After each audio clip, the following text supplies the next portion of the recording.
Приветствую вас на канале Техревизор. В 2023 году выбор смартфона до 20 тысяч рублей сродни сборке набора с недостающими деталями. В одном наборе производитель не добавил хороший сенсор камеры, чтобы установить производительный процессор. В другом случае сэкономили оперативную или постоянную память, чтобы получить качественный дисплей. Таких комбинаций на рынке бесчисленное множество, и утонуть в их разнообразии не составит труда. Мы постарались найти оптимальный баланс для самых различных задач пользователей, опираясь на основные потребности: производительность, фото и видеосъемка, автономность и дизайн. На 10-м месте расположился Huawei Nova 9 SE.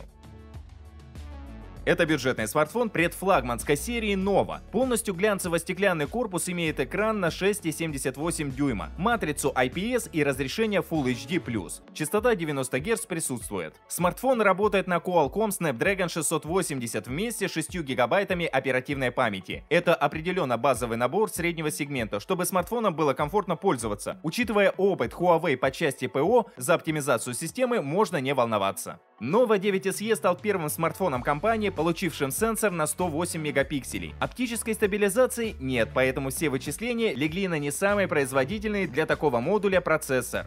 Днем результат хороший, но вечером придется делать несколько снимков подряд для выбора лучшего кадра. Ультраширик базовый на 8 мегапикселей. Остальные камеры для количества по 2 мегапикселя. Аккумулятор очень скромный для таких габаритов смартфона. Всего 4000 мАч. На этом фоне зарядка на 66 Вт кажется просто молниеносной. До 100% смартфон восполнит заряд почти за полчаса. 9-е место занимает Doogee S88 Plus. Модель несколько выбивается из этого топа за счет своих свойств. Брутальная кирпичноподобная внешность сразу дает понять, что смартфон защищен по корпусу от падения и ударов. Немного утопленный дисплей образует прорезиненные бортики для дополнительной защиты, а официальная защита IP68 дает возможность погружать его в пресную воду до 30 минут. Дисплей занимает 6,3 дюйма, но из-за массивных рамок и общей толщины компактным его назвать не получится. Матрица экрана IPS и Full HD+. Блок камер включает 3 рабочих модуля. Основной на 48 мегапикселей. Сверхширокоугольный на 8 мегапикселей и портретный тоже на 8 мегапикселей. Качеством фото не отличаются, но в дневное время можно получить хорошие кадры. Все упирается в процессор, точнее в его алгоритмы. Тут установлен не самый новый Helio P70 2018 года. 200 тысяч попугаев в тесте Antutu говорят сами за себя. Но данные смартфоны и не берут для игр. Их выбирают из-за защищенности и автономности в первую очередь. И вот с последней тут полный порядок. Аккумулятор на 10 тысяч мАч выдает до 20 часов непрерывной работы при средней яркости. А помимо проводной зарядки есть также и беспроводная мощностью 10 Вт. 8-ю строчку занимает Honor X8A.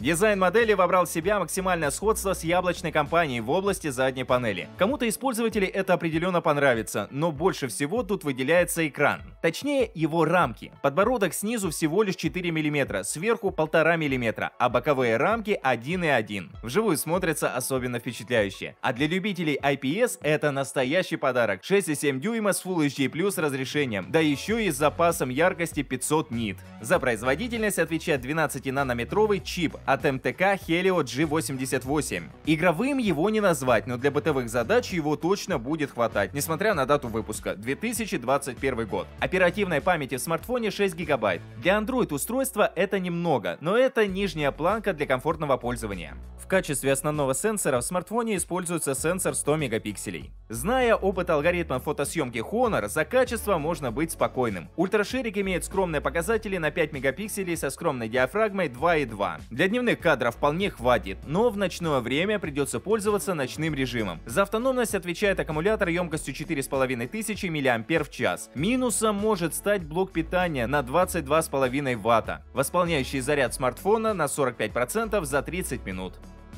На 7-м месте стоит Samsung Galaxy A23. Здесь смартфон очень напоминает дизайн старших братьев из А-серии. Присутствует схожесть оформления блока камер, цветов и пластиковых материалов корпуса. Бюджетные корни раскрывают только вид спереди, точнее рамки экрана и вырез камеры. Сам дисплей при этом неплох и имеет размер 6,6 дюйма, выполненный по технологии PLS Full HD+ с разрешением и частотой 90 Гц. Samsung отказались от использования собственных процессоров в бюджетном классе и активно используют чипы производства Qualcomm. В этой модели установлен установлен Snapdragon 680. Игровым назвать сложно из-за устаревшего графического чипа Adreno 610, но на низких и средних настройках играть можно будет. Тыльный набор камер представляет собой 4 сенсора. Два вспомогательных по 2 мегапикселя, конечно, на месте. А вот главным выступает 50-мегапиксельный сенсор собственного производства с оптической стабилизацией. Приятно видеть такую тенденцию в данном сегменте. Возможно, алгоритмы процессора не дадут сенсору раскрыться на полную, но днем качество будет отличным. Ультраширик представлен совсем базовым для этих целей 5-мегапиксельным модулем со средней детализацией. Аккумулятор установлен на 5000 мАч с поддержкой быстрой зарядки от Samsung на 22,5 Вт. Шестую строчку занимает Redmi Note 11S.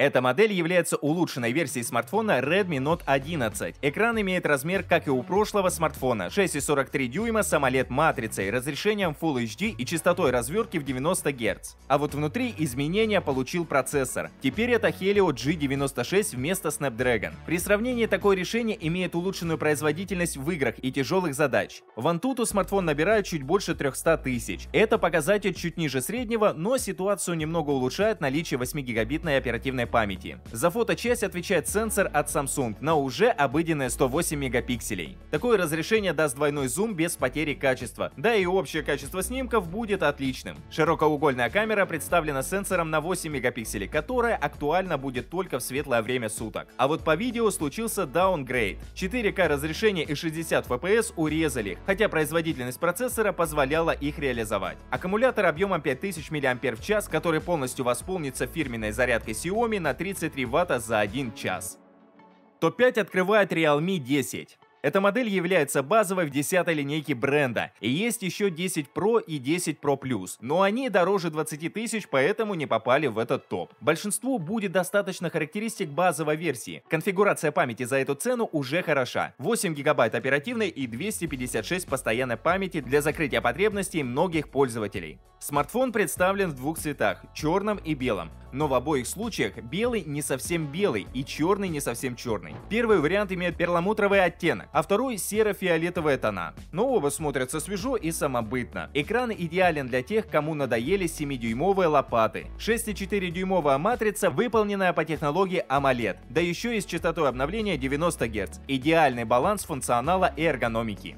Камер всего 2, но рабочая только одна. Это сенсор на 50 мегапикселей. Ожидаемо днем фото будут выходить отличными, но вечером нужно будет постараться получить хороший кадр. Работает новый Realme под управлением MTK G99. Часто встречающееся решение в устройствах 2022 и 2023. Пользователи отмечают среднюю пропускную способность модемов этой серии процессоров, но по производительности вопросов нет. Почти 400 тысяч попугаев в Antutu дают о себе знать. Аккумулятор, несмотря на небольшие размеры, не пострадал в объеме и имеет 5000 мАч.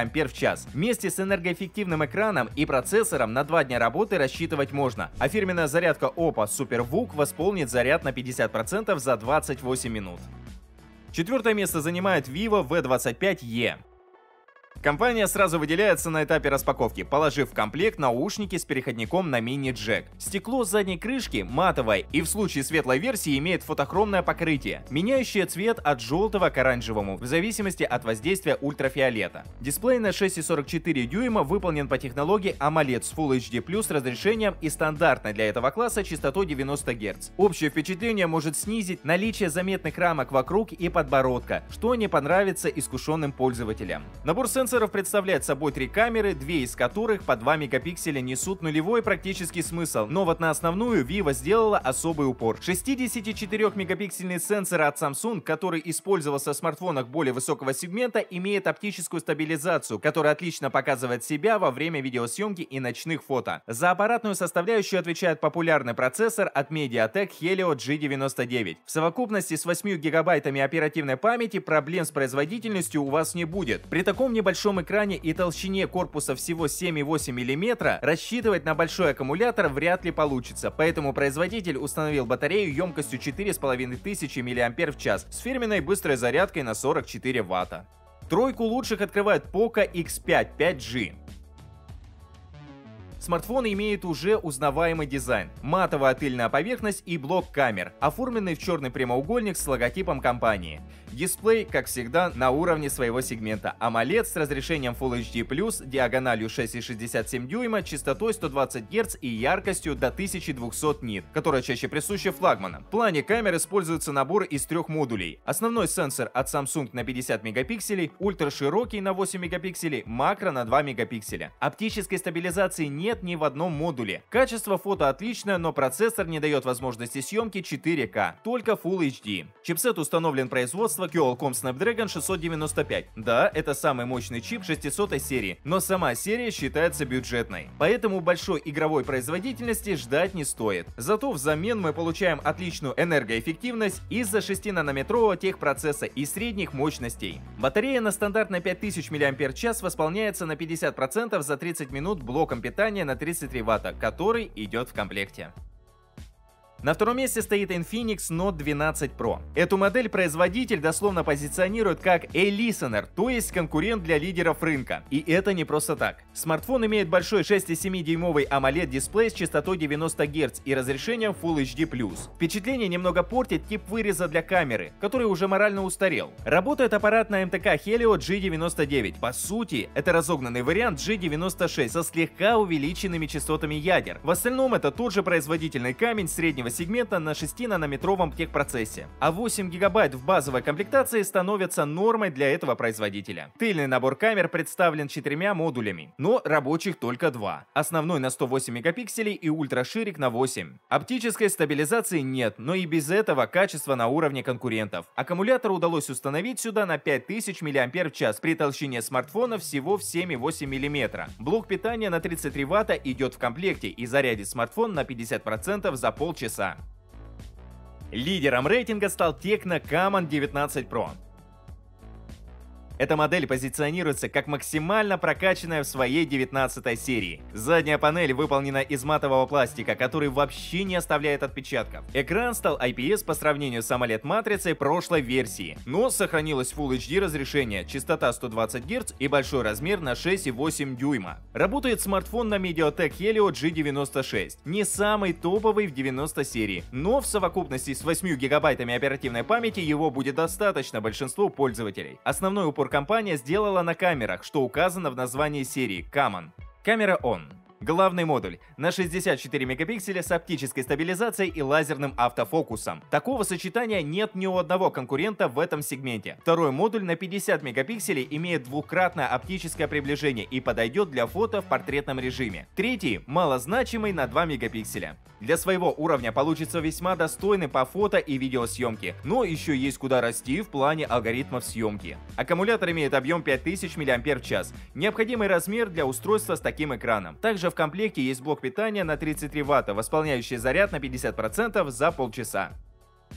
На этом мой топ подошел к концу. Подписывайтесь на канал, ставьте большие пальцы вверх, а также не забывайте включить уведомления, чтобы первыми узнавать о новых рейтингах и обзорах техники. Стоимость всех моделей можете посмотреть по ссылкам, оставленным в описании. А с вами была команда канала TechRevizor.